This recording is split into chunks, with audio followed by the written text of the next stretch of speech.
made this video and it's showing an interview that Andrew Yang recently had on CNBC, in which he's talking about the idea of human-centered capitalism, and he's talking about his campaign, some of his ideas, how it's easy for Republicans and many Democrats to get behind.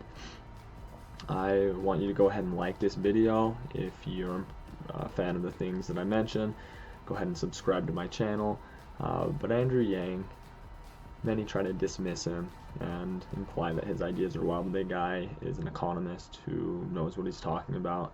He understands technology, the economy, our society better than a lot of the other individuals that have been on the debate stages. You look like you're having fun in this race. Yeah, I have been having a blast. It's been tremendous meeting thousands of Americans around the country. And if the upstart candidate who's overachieving and shocking the world can't have fun, who can?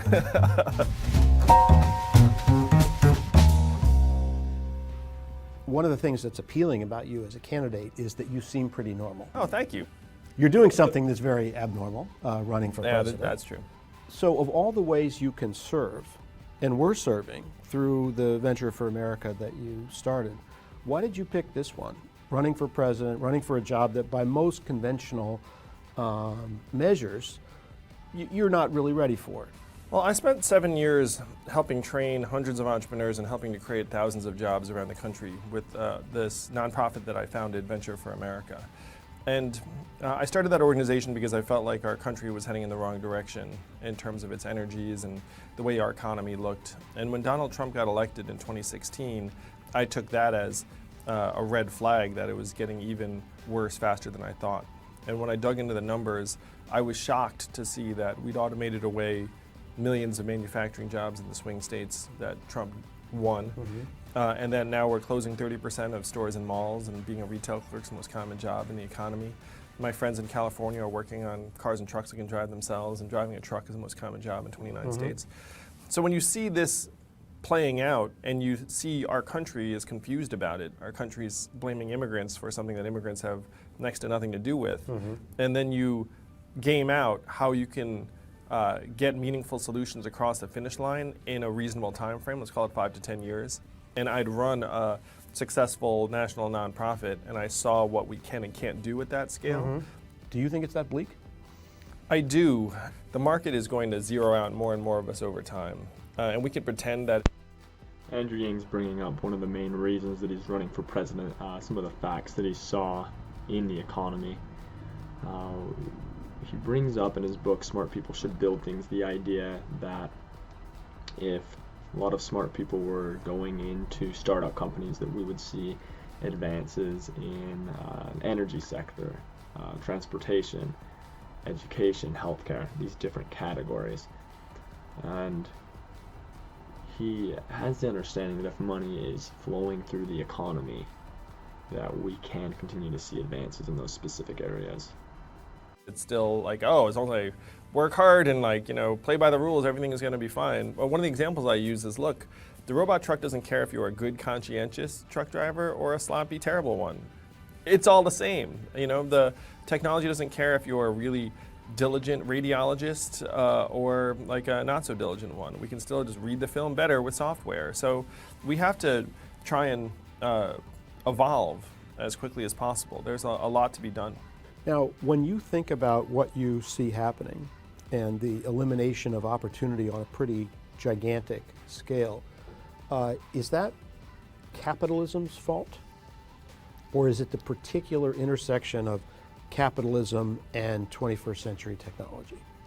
I like to quote my friend Eric Weinstein, who said, "We never knew that capitalism was going to get eaten by its son, technology." And the fact is, capitalism is not designed to optimize our well-being. It's designed to optimize for capital efficiency. And so if technology comes along that can do work cheaper and better than we can, then capitalism loves it. And in the old days, we made all of these assumptions that what was good for capital ended up being good for us. Because if you had a big successful company, it would hire lots of workers, it would treat them well, it would care about what's happening in its home city. And now in the 21st century, those things aren't true anymore. I can start a big successful company, not hire a lot of people. If I do hire them, I can make them all temp and gig contract workers and Uber drivers and not give them benefits. And I don't care about what happens in my backyard because I'm selling to everyone. And so the fundamentals that we assume to be true about capitalism are now breaking down, and technology is the accelerant. As you see modern capitalism, is it immoral in the way it functions right now? It is doing what it's designed to do. And so you would consider it moral if you cared more about capital than human beings, which I would suggest you'd have to be fairly demented to go to this money pile and say, yes, we're serving you, money pile, and then the people be like, yeah, we can ignore them. Now, where does it fit in the moral equation that the modern version of capitalism has dramatically reduced global poverty? As you suggested, I'm a capitalist. I'm a fan. There's nothing more powerful than markets at optimizing where we put resources, and that includes people as well as capital. At the same time, you're going to see these global capital flows also change as advanced technology comes online, and you're seeing not just the mechanization of American work, but you're now starting to see it applied in other parts of the world. So this is an American problem, but it's also a global problem. It's a human problem. Right. Some of your opponents in the race have cast this as a human problem, particular humans, Wall Street humans, CEOs, and that they're... Andrew talks about how there are specific assumptions with capitalism and how it's just barely that these assumptions are starting to break down some of these fundamental ideas. I can see where he's coming from, but for people that have been paying attention, they've understood some of the flaws of capitalism long before the recent technologies, ever since the Gilded Age, where you had factory owners that were horribly exploiting their workers, and people working super long hours every single day, getting injured on the job. You had a lot of workplace death, enormous wealth inequality. People have known about a darker side to capitalism for years, but we do have to appreciate the human-centered capitalism that he brings up. The idea that we can use human-centered capitalism to improve people's lives and to give individuals a higher standard of living, as long as that capitalism is focused in the right way. For example, back in the days when we had factories, if we would have been doing some kind of universal basic income then as a country, then citizens would have been living far higher standards of living because of the efficiency of those factories. So this is a time where a system like that could be implemented and we can see enormous benefits. Decisions to embrace maximization of their own wealth and influence and power, greed, as Bernie Sanders talks about, is a big part of the problem. Do you agree with that? Well, I think that we've gone overboard in financializing our economy. It's become the tail wagging the dog. And I think that Wall Street has been very effective at accelerating that financialization. At the same time, we have the incentives that we have. And so to the extent that we need to turn it around, we need to change everyone's incentives. The companies... You're not faulting major figures on Wall Street for behaving badly.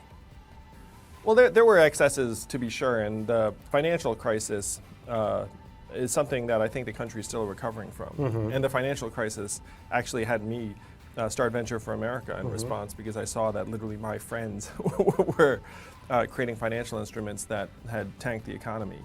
To me, the vision that if we just scrape profits back from Wall Street, all will be well, to me does not take into account the magnitude of the economic transformation that we're in the midst of. You have a particular appeal to young people, I think. What would you tell them about why capitalism and not socialism? Well, what I would say to them is, I get it. That if you come of age in this era and you just see this distorted version of capitalism, this inhuman version of capitalism, you would think, give me anything that's the opposite of this. And so they're being very rational and sensible.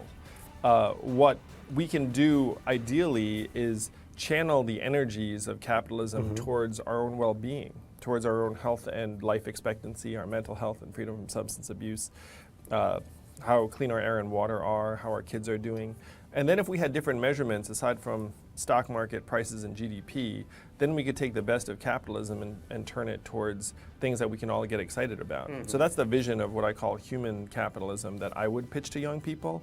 You get it, but you would say clearly and affirmatively that democratic socialism as enunciated by somebody like Bernie Sanders or AOC is just flat wrong. That's the wrong. He's right model. to say that it's Well, not I as think we simple need a positive as economic vision that socialism people or can get excited capitalism. about. I do not think but pure socialism is that vision. Many But at this economists point, and I people also have been think paying that we need to attention take would the say best that we of any should definitely look at Wall camp Street and to talk solve the about problems them. of this They era. literally We don't wrecked have the pure economy in anything. 2008. Exactly, You and know, that's these part of huge it too. That's bailouts, one and reason then right why after that, I find the they have dichotomy all so these loopholes, unproductive. That there's no that such thing they as use pure to avoid capitalism or paying pure taxes. socialism, and then Wall people are Street's just one of trying the to worst throw offenders others of into an this, ideological even though bucket Congress to had bailed them out dismiss with them. $700 billion. And if you look at any system throughout Federal the Reserve world, gave these there's some financial combination. institutions So let's talk about 16 universal trillion basic in income. interest-free loans, and then years later, they had 200 subsidiaries set up in the Cayman Islands. These companies literally gambled with the American taxpayers' money. There's this carried interest loophole that allows Wall Street hedge fund managers to treat most of their earnings as long-term capital gains instead of payments for services rendered. This cuts the tax rate in half for them. Really, it's like the Robin Hood principle in reverse. So Wall Street, even though they may not be the only problem, they're definitely a problem. And notice Andrew Yang said that many of his friends are in Wall Street, and so that's something that should be noted.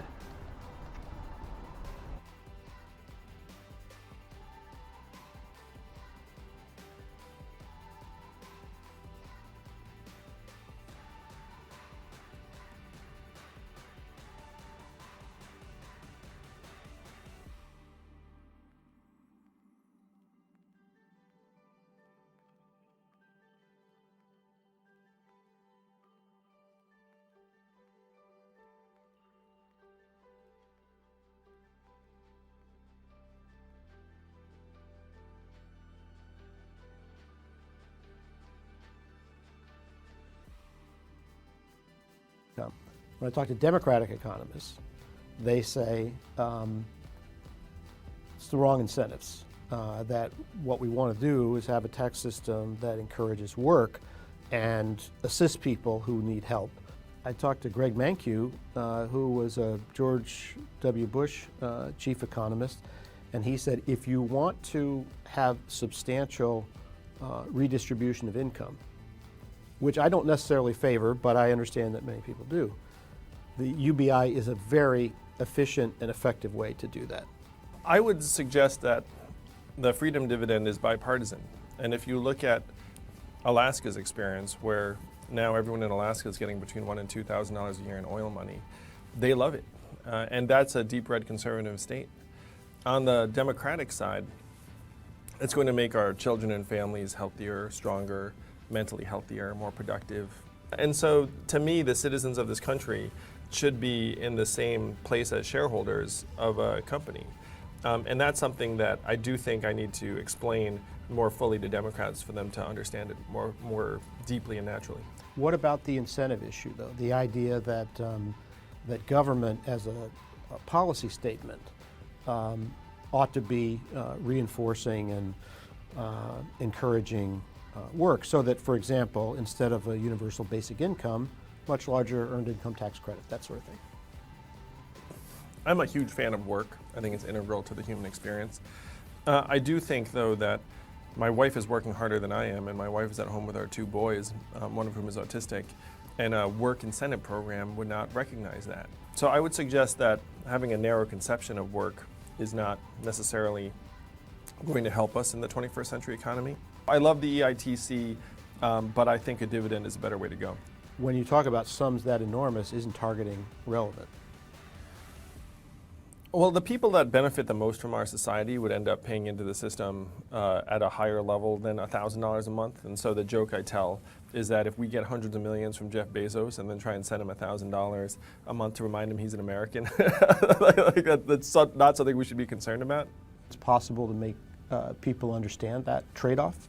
I think the benefits of universality are easily understood, where it seems fair, all Americans can get behind it.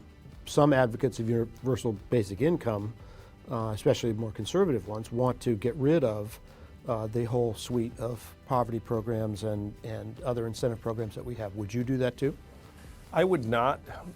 My vision of the freedom dividend is that it's universal and an opt-in, but if you opt in, then you're foregoing benefits that are accruing from certain other programs. So if you're receiving housing benefits and heating benefits and SNAP and some other things, then you would look at it and say, like, do I prefer $1,000 cash to these benefits? So you are having people choose between existing benefits they have or the $1,000. Yes. And that would enable you to wind down some of those other programs. It would reduce enrollment and subscriptions in some of these other programs. Mm-hmm. And one of the reasons why I'm convinced that Americans would be excited about this is when I talk to people who are on these programs, they live in fear of losing their benefits because they don't fill out the right form, they have case managers. They're very anxious about the bureaucracy. And so if you're anywhere near $1,000 in benefits and I say, hey, guess what, $1,000 unconditional cash, they would jump on that relative to their current benefits. You've talked about the shortage of entrepreneurship in our current economy, the rate of business startups, that sort of thing. How do you actually envision the freedom dividend changing that, or would it? It would change it fundamentally, John, because you know what doesn't happen in entrepreneurship very often?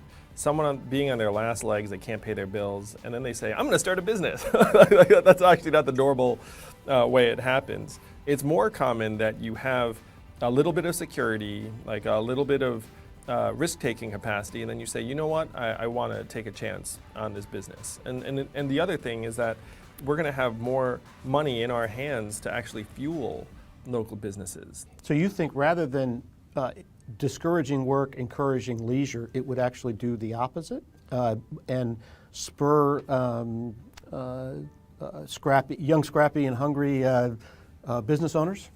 Yes. I mean, the Roosevelt Institute forecast that it would create up to 2 million new jobs in our communities. And it's not just the new businesses. The money would go to daycare and car repairs we've been putting off and Little League signups and local nonprofits. And all those organizations would end up hiring more people. So this is the trickle-up economy from our people and our communities up. And this would create many, many new jobs. One of the fundamental misconceptions about the freedom dividend is that it somehow mitigates work. It's going to create work, and it's also going to recognize the work we're doing. Somebody who knows you told me that your goal in entering this race was to focus the nation and get the nation to pay more attention to this problem. How do you judge your success in doing that so far? Well, certainly I think we've already opened a lot of eyes, but I'm a solutions-oriented person, and so saying, hey, there's a problem, and then going home being like, oh, I did it, is not that productive. So I'm going to judge my own success by whether I can improve that person's life directly, not whether, I spread some ideas around. I think anybody objectively would look at the situation and say it's unlikely that this campaign is going to end with Andrew Yang as president. If that, in fact, is what happens, what's next for you? The problems are not going away. I'm an American, a patriot, a parent. I'm just going to do all I can to solve the problems. If that's as president, fantastic. If that's in some other capacity, I'm sure there will be a lot of work to do. This is one of the reasons why Andrew Yang is able to win over a lot of conservatives. He talks about how his universal basic income, the freedom dividend, is going to lead to more entrepreneurship. You're going to have people feeling more secure, and they will feel like they can start businesses. Also, the idea that it's going to save the United States money on existing welfare programs, that because people are getting freedom dividend, they're no longer going to be on food stamps. They might not need the same help with government housing. They're going to get this money there. So it's going to be good on a lot of different fronts. This is one of the reasons why Andrew Yang is someone who can win over a lot of conservatives, a lot of Trump supporters. And if he were to get elected, at least if he were to get the nominee, the Democratic nominee, Democrats are going to get behind them. If they have to choose between Trump or Andrew Yang, they're not going to choose Trump. Andrew Yang would be able to get all the Democratic votes, as well as many moderates and a lot of Republicans, as opposed to someone like Elizabeth Warren.